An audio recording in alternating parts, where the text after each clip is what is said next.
केजरीवाल की गिरफ्तारी को लेकर आम आदमी पार्टी हमलावर है। इसी बीच आपके राज्यसभा सांसद संजय सिंह ने सीबीआई और केंद्र सरकार पर निशाना साधा। साथ ही अरविंद केजरीवाल की गिरफ्तारी को अवैध बताते हुए दावा किया कि केंद्र सरकार के इशारे पर सीबीआई ने केजरीवाल की गिरफ्तारी की।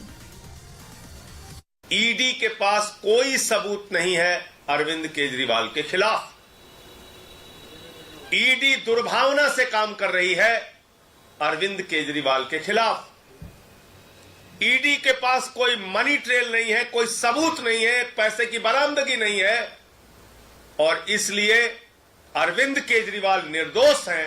ये ईडी कोर्ट ने, ट्रायल कोर्ट ने, माननीय न्याय बिंदु जी की जज की कोर्ट ने ये फैसला दिया और उसी बीच ईडी के लोग गैर संवैधानिक तरीके से, गैर कानूनी तरीके से, बगैर आदेश की कॉपी लिए हाईकोर्ट पहुंच जाते हैं और उस जमानत पर स्टे ले लेते हैं।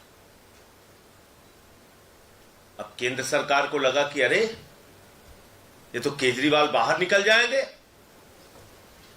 जिस सीबीआई ने कहा जांच पूरी हो गई है, 2 से 3 हफ्ते में फाइनल चार्जशीट दाखिल हो जाएगी, उसको केंद्र सरकार ने कहा, बीजेपी की सरकार ने कहा, मोदी की सरकार ने कहा जाओ तुरंत अरविंद केजरीवाल पे नया मुकदमा लिखो और उनको गिरफ्तार करो।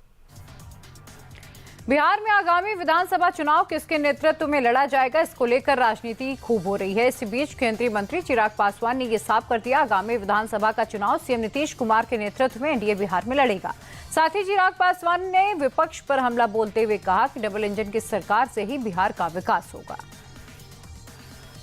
इस बार भी विपक्ष ने कई दावे किए थे लोकसभा के चुनाव में कि खाता नहीं खुलेगा एनडीए का, 0 पर आउट हो जाएंगे, तमाम तरीके की बातें कही गई थी। हकीकत में परिणाम क्या हुआ? हम लोग अधिकांश जीते सीटें हम लोग बिहार में जीतने का हम लोगों ने काम किया। मेरी पार्टी की अगर आप बात करेंगे तो 5 की 5 सीटें हम लोगों ने जीती, जहां पर विपक्ष के द्वारा ये भी दावा किया जा रहा था कि हम हाजीपुर भी हम हारे।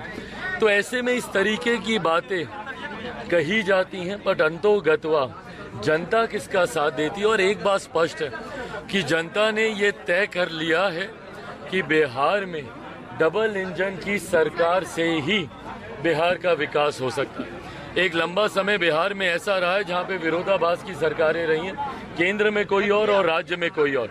ऐसे में एक लंबे समय के बाद जब बिहार को डबल इंजन की सरकार मिली है, इस सरकार पर बिहार की जनता का विश्वास है।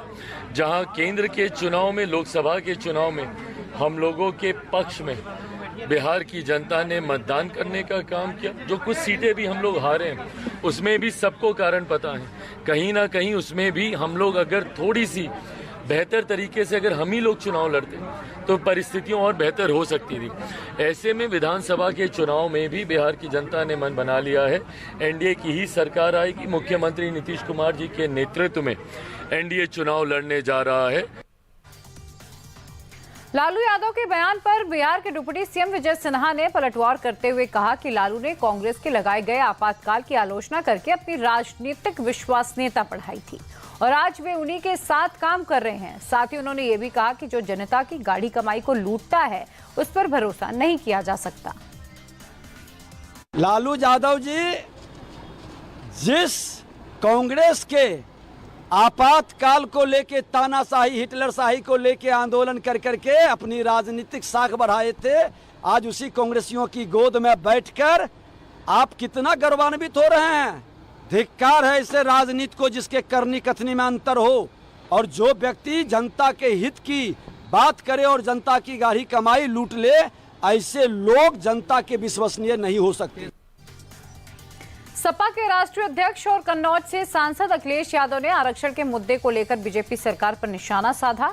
इस दौरान उन्होंने कहा कि यूपी सरकार पीडीए परिवार या अन्य जातियां जिनको आरक्षण से जीवन जीने का मौका मिलता था, उनके साथ खिलवाड़ हो रहा है। भारतीय जनता पार्टी जब से सरकार में आई है, उनका एक एक फैसला देख लें अगर आप, उसमें आरक्षण के साथ खिलवाड़ हुई है और आरक्षण की जो मूल भावना थी उसके खिलाफ लगातार भारतीय जनता पार्टी काम कर रही है। जब से दिल्ली और यूपी की सरकार में आए हैं, मैं यूँ कहूँ कि पीडीए परिवार के लोगों के साथ भेदभाव हो रहा है। और भारतीय जनता पार्टी नहीं चाहती है कि जो समाज, जो बहुजन समाज, जो पीढ़ी परिवार, चाहे वो अल्पसंख्यक हों, आदिवासी हों, आदि आबादी हो, पिछड़े हों, दलित हों या अन्य जातियां जिनको आरक्षण से सम्मान का जीवन जीने का मौका मिलता था, उस आरक्षण के साथ लगातार सरकार खिलवाड़ कर रही है।